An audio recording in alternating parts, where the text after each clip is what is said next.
नमस्कार, आप सभी का बी सुरानी चैनल में स्वागत है। कहानियों का सिलसिला ऐसे ही चलता रहे।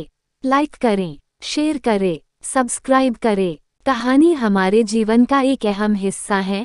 हम सब किसी न किसी कहानी के पात्र होते हैं, पर कुछ कहानियां ऐसी होती है जो हमारी तो नहीं होती है, लेकिन वो हमारे लिए होती है। गणेश जी की कहानी। गणेश कथा व्रत के बाद सुनी जाने वाली ये गणेश जी की कथा है, जिसे किसी भी व्रत या अन्य किसी कथा को सुनने के बाद अनिवार्य रूप से सुना जाता है।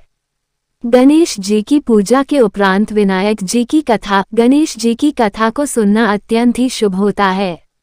एक बार गणेश जी महाराज एक सेठ जी के खेत में से जा रहे थे, तो उन्होंने 12 दाने अनाज के तोड़ लिए। फिर गणेश जी के मन में पछतावा हुआ कि मैंने तो सेठ जी के यहाँ चोरी कर ली। तो गणेश जी सेठ जी के 12 साल की नौकरी करने लग गए। एक दिन सेठानी राख से हाथ धोने लगी, तो गणेश जी ने सेठानी का हाथ पकड़कर मिट्टी से हाथ धुला दिया। सेठानी सेठ जी से बोली कि ऐसा क्या नौकर रखा है, नौकर होकर उसने मेरा हाथ पकड़ लिया। सेठ जी ने गणेश को बुलाकर पूछा कि तुमने सेठानी का हाथ क्यों पकड़ा? तो गणेश जी ने बोला कि मैंने तो एक सीख की बात बताई है। राख से हाथ धोने से घर की लक्ष्मी नाराज होकर घर से चली जाती है और मिट्टी से हाथ धोने से आती है। सेठ जी ने सोचा कि गणेश है तो सच्चा। थोड़े दिनों बाद कुंभ का मेला आया। सेठ जी ने कहा, गणेश सेठानी को कुंभ के मेले में स्नान करा के ले आओ। सेठानी किनारे पर बैठकर नहा रही थी, तो गणेश जी उनका हाथ पकड़कर आगे डुबकी लगवा लाए। घर आकर सेठानी ने सेठ से कहा कि गणेश ने तो मेरी इज्जत ही नहीं रखी और इतने सारे आदमियों के बीच में मुझे घसीटकर आगे पानी में ले गए। तब सेठ जी ने गणेश जी को पूछा कि ऐसा क्यों किया, तो गणेश जी ने कहा कि सेठानी किनारे बैठकर गंदे पानी से नहा रही थी, तो मैं आगे अच्छे पानी में डुबकी लगवा कर ले आया। इससे अगले जन्म में बहुत बड़े राजा और राजपाट मिलेगा। सेठ जी ने सोचा कि गणेश है तो सच्चा। एक दिन घर में पूजा पाठ हो रही थी, हवन हो रहा था। सेठ जी ने गणेश को कहा कि जाओ सेठानी को बुलाकर ले आओ।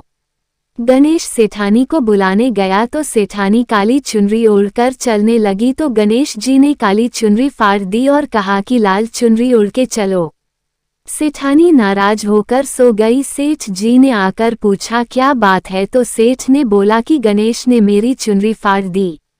सेठ जी ने गणेश को बुलाकर बहुत डांटा और कहा, तुम बहुत बदमाशी करते हो। तो गणेश जी ने कहा, पूजा पाठ में काला वस्त्र नहीं पहनते हैं, इसलिए मैंने लाल वस्त्र के लिए कहा। काला वस्त्र पहनने से कोई भी शुभ काम सफल नहीं होता है।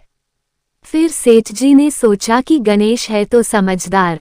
एक दिन सेठ जी पूजा करने लगे, तो पंडित जी ने बोला कि वो गणेश जी की मूर्ति लाना भूल गया। अब क्या करें? तो गणेश जी ने बोला कि मेरे को ही मूर्ति बनाकर विराजमान कर लो, आपके सारे काम सफल हो जाएंगे। ये बात सुनकर सेठ जी को भी बहुत गुस्सा आया और वो बोले कि तुम तो अब तक सेठानी से ही मजाक करते थे, मेरे से भी करने लग गए। तो गणेश जी ने कहा, मैं मजाक नहीं कर रहा हूँ, मैं सच बात कह रहा हूँ। इतने में ही गणेश ने गणेश जी का रूप धारण कर लिया और सेठ और सेठानी ने ही गणेश जी की पूजा की। पूजा खत्म होते ही गणेश जी अंतर्धान हो गए। सेठ सेठानी को बहुत धोखा हुआ और उन्होंने कहा कि हमारे पास तो गणेश जी रहते थे और हमने उनसे इतना काम कराया। तो गणेश जी ने सपने में आकर सेठ जी को कहा कि आपके खेत में से मैंने 12 अनाज के दाने तोड़ लिए थे, उसी का दोष उतारने के लिए मैंने आपके यहाँ काम किया था। सेठ जी के करोड़ों की माया हो गई। हे गणेश जी महाराज, जैसा सेठ जी को दिया वैसा सबको देना, कहते को सुनते को और सारे परिवार को दे देना। जय श्री गणेश जी। आप सभी ने कहानी सुनी, इसलिए धन्यवाद। नई कहानी सुनने के लिए चैनल को लाइक करें, शेयर करें, सब्सक्राइब करें। धन्यवाद।